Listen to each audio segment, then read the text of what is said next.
NEET exam रे सफलता पाइबा पे हेले हमको टैलेंट और हार्ड वर्क जति दरकार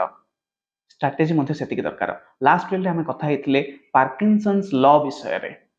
चलंतु से टॉपिक विषय रे आज हम आउ टिके कथा हबा जे काहे कि work expense based on available time.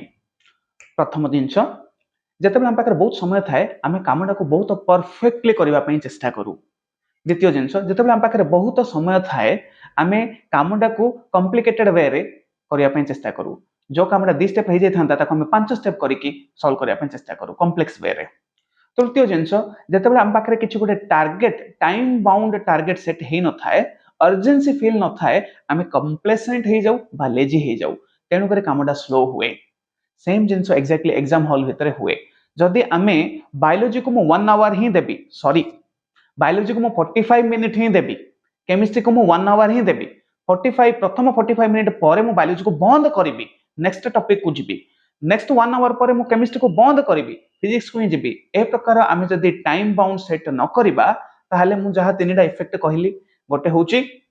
कोन जे कामडा को परफेक्ट करिबा बहाना रे मु बायोलॉजी को परफेक्ट करिबी बहाना रे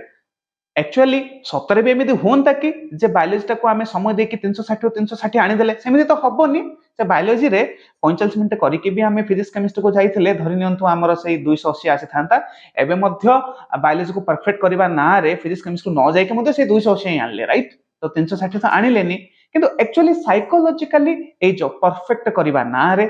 कॉम्प्लेक्स करिबा ना रे टाइम बाउंड न रहबा हेतु लेजी बा कंप्लेसेंट हे जिबा ना रे हमर वर्क जो एक्सपांड ही जाउथला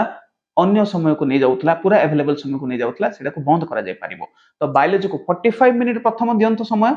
तापर नेक्स्ट 1 आवर केमिस्ट्री पई दियंतु तापर नेक्स्ट 1 आवर आपण फिजिक्स को दियंतु आ एते के भितरे 15 मिनिट समय आपनकर बबलिंग रे जाइथिबो। नेक्स्ट रील्स रे हमें आउरी गोटे बहुत बढ़िया स्ट्रेटजी देखिबा 2 राउंड स्ट्रेटजी कोन